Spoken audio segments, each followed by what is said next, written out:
Hello everyone. Today I have here an iPhone 6. It came with water damage. When I try to power on, it will show 4 milliamps of short. So it still boots. I can see image on the screen, but the touch is not working. So the first thing I'm going to do, I'm going to try to remove the shorts. Try to find where the short come from. It's 4 milliamps. And after that, I'm gonna check as well the touch file. Okay, so let's move on. So I'm gonna move to the microscope.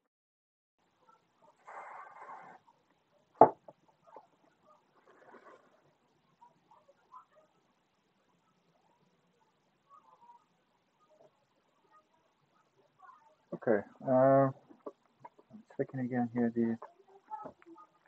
this side of the board. It seems there's one IC chip that it boots right away. So that's some pea spray. Zoom in. Okay. Which is this chip? This is not related to the touch IC, I guess.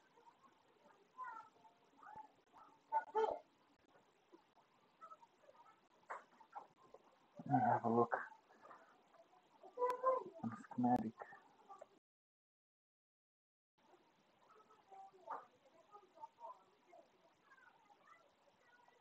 So it should be this small chip, JU5302. Let's see if I remove the chip and see if underneath it is corroded or not.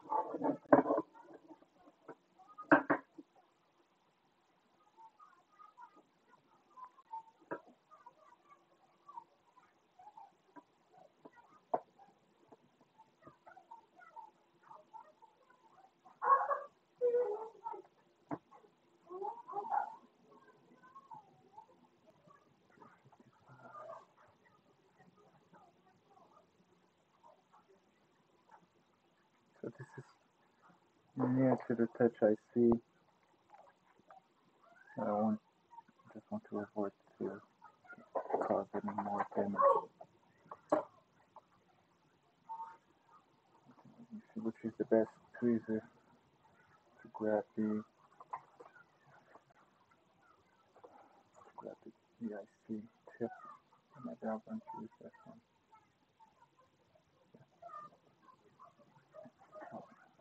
Try.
Okay, so we are back again. My apologies, I was not able to record the rest of the things I was doing here on the motherboard, but I'm going to explain you a little bit what I have done to fix this. So as you can see, there is there was a short here on this chip, so I have removed it, cleaning the pads, then reball again the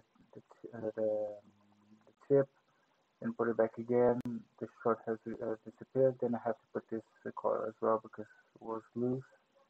And after that, there was an issue with the touch. That was not working. If I'm not mistaken, during the video, I have mentioned that this board has been caught with water, so what's the water damage for it, and people wanted to recover this. So I didn't decide to remove the chip. Basically, I've decided to reflow the IC chip to see if it works or not. So after that, let me just move now to a different camera. Let's go here to my iPhone camera. Okay, let's see. Move the webcam, turn off the microscope. So here we have it. So it's all set up.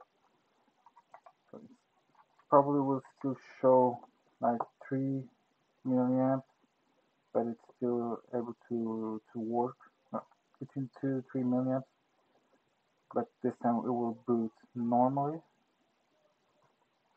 Let's just wait a little bit.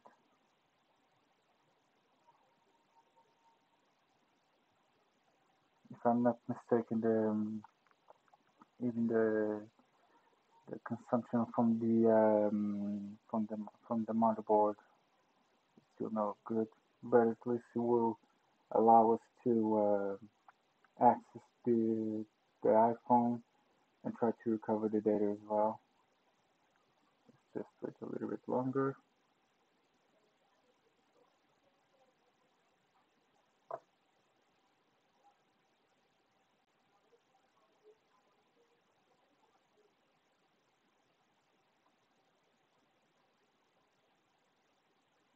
Okay. If we try not to test it, so it's working now. So the touch is working without any problem.